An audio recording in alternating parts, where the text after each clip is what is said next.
Hello friends, welcome back to the new tutorial of the React Native. Today we are going to learn about how to show a modal in the React Native. Those who haven't subscribed my channel yet, please do subscribe my channel, and if you like the video, please do like, share and comment on my video. So let's get started. So here we go with the demo. So open a pop-up bottom modal. So currently you can see the pop-up modal is there. Okay, it's currently the bottom one. Now I can close this one.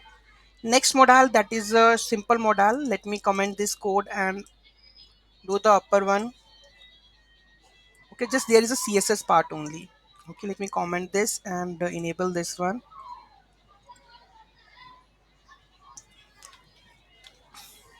Now you can see there is an open modal. When you click on this, modal is there. Close it, this is there. Okay, so let's dive into the code level what I have been used. So I'm using the React Native Modal. Okay, so you can use that package. Then we have the is modal visible or set visible. By default, if the toggle modal is there, then we are making it a true. Okay, so by default it's false. Okay, then we have a open modal button. So whenever I click on the toggle modal, so it will go over here and set it to be the true part. Okay, so this modal will come up. What's there is visible. On backdrop press toggle modal animation out, then we have a simple view with the text and the button close. Okay, on toggle model, so it will close that one. Okay, so this is that one, and we have a styles over here. Then we are setting the styles, right?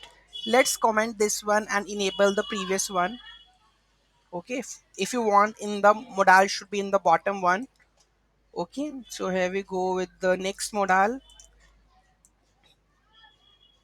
So there is only the css part. Okay, so here we go with this one.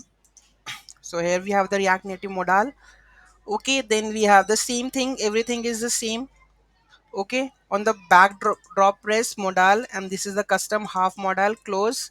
Then the main thing is that the css part. So here you can see that we have a bottom modal with a justify content flex end. Okay, from the end margin 0, and the flex justify content to be the center, align items to the center, and make sure the modal contain bottom modal. Where we go with this one, so here we have the style bottom modal. Okay, so justify flex end margin 0, and then rest of the things are the same. Okay, and the height, set the height of the modal here, half of the screen, right? Height, window height into this one. Okay, so any doubt, any query in that, just to let me know in the comment section. Thank you so much for watching this video. Have a great day.